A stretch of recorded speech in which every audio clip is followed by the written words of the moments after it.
Hello दोस्तों, तो कैसे हैं आप लोग। अगर आपको भी सता रही है एग्ज़ाम का टेंशन तो कोई भी टेंशन मत लीजिए, क्योंकि आ गया है अविरा टीचिंग सेंटर और इस पे आपको पूरे ही 10th एग्ज़ाम का तैयारी करवाया जाएगा, जिससे आपको कोई भी टेंशन नहीं होगी और आपको एग्ज़ाम में अच्छा नंबर भी आएगा।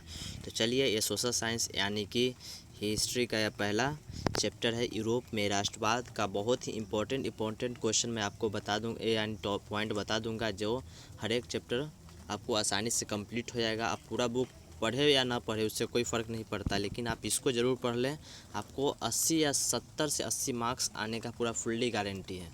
तो आप जो वीडियो है उसको आप अच्छे से देखिए, समझिए और इसको नोटबुक पे नोट करते जाइए। अगर आपको मेरे वीडियो अगर आपको अच्छा लगता हो तो मेरे वीडियो को लाइक और चैनल को सब्सक्राइब करना नहीं भूलिएगा, क्योंकि आपको मेरा नोटिफिकेशन मिल सके। तो चलिए दोस्तों, वीडियो को स्टार्ट करते हैं।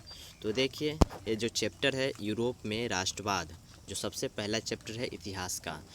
तो ये चैप्टर का सबसे पहला पॉइंट है, फ्रांस की क्रांति 1789 ईस्वी में हुई थी।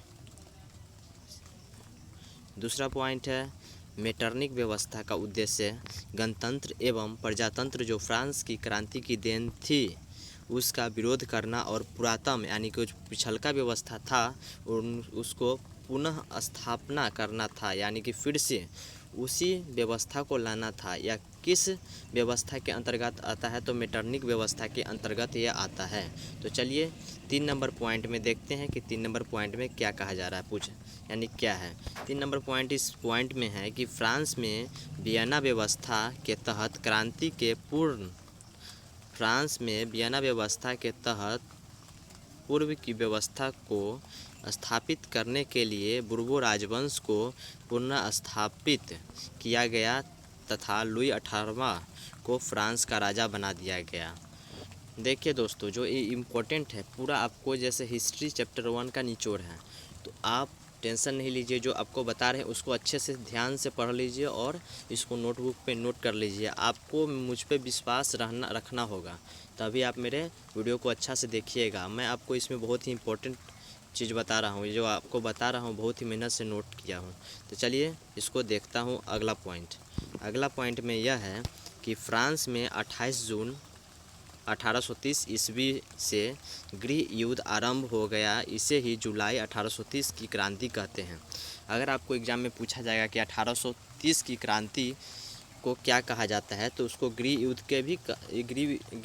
के भी नाम से जानते हैं। जैसे कि देखिए, यहाँ पे लिखा गया है कि फ्रांस में 28 जून 1830 ईस्वी से गृह युद्ध आरंभ हो गया था और इसे ही हम 1830 की क्रांति कहते हैं। अगला पॉइंट है, फ्रांस में जुलाई की क्रांति 1830 ईस्वी में हुई और इसके बाद फ्रांस में बुर्बो राजवंश की शासन का अंत हो गया और इस जगह पर एलियस वंश की गद्दी सौंपी गई और इस वंश का शासक लुई फिलिप था।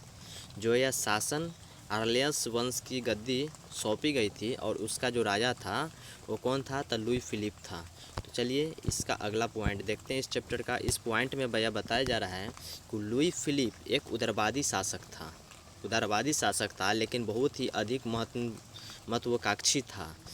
उसने अपने विरोधियों को खुश करने के लिए स्वर्णिम मध्यवर्गीय नीति का अवलंबन करते हुए सन 1840 में गीजो को प्रधानमंत्री नियुक्त किया, जो कट्टर प्रतिवादी था, और लुई फिलिप ने पूंजीपति को साथ रखना पसंद किया। इसी कारण से पूंजीवादी को साथ में रखना पसंद किया और इसी कारण से उसके शासनकाल में भूखमरी एवं बेरोजगारी व्यापक होने लगी। तो दोस्तों, ये वीडियो आपको कैसा लग रहा है। अगर आपको अच्छा लग रहा हो तो मेरे वीडियो को लाइक और चैनल को सब्सक्राइब कर दीजिएगा। तो चलिए अगला पॉइंट देखते हैं। अगला पॉइंट में है कि लुई वाला सुधरवादी ने 22 फरवरी 1848 ईस्वी पेरिस में थियर्स के नेतृत्व में एक विशाल भोज का योजना किया।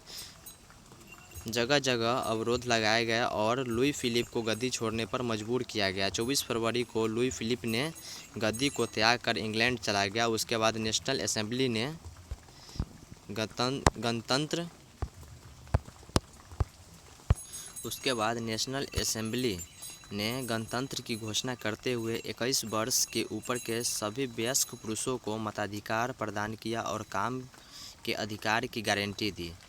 गणतंत्रवादियों का नेता लामार्टिन, ये इम्पोर्टेंट क्वेश्चन है दोस्तों, जो यह पूछा जा सकता है कि आपको ये या यूरोप के राष्ट्रवाद था उसमें से गणतंत्रवादियों का नेता कौन था, तो लामार्टिन, और सुधारवादियों का नेता कौन था, तो लुई वाला था। शीघ्र ही दोनों में मतभेद हो गया और लुई नेपोलियन फ्रांस का सम्राट बना।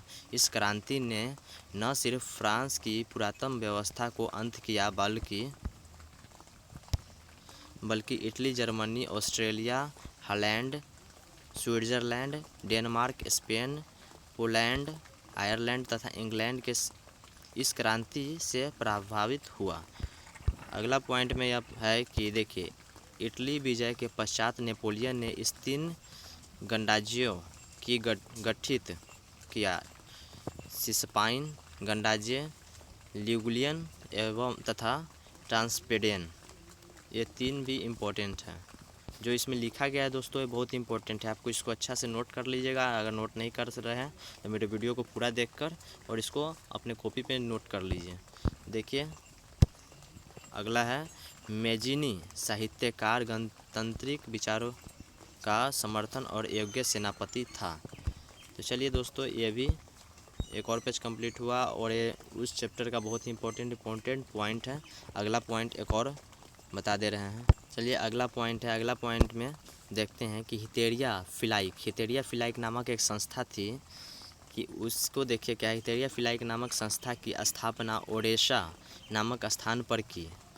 हितेरिया फिलाई की स्थापना किस स्थान पर किया गया था, तो ओडेसा नामक स्थान पर किया गया था। इसका उद्देश्य तुर्की शासन को यूनान से निष्कासित कर उसे स्वतंत्र बनाना था। ये ध्यान रखिएगा ये पॉइंट।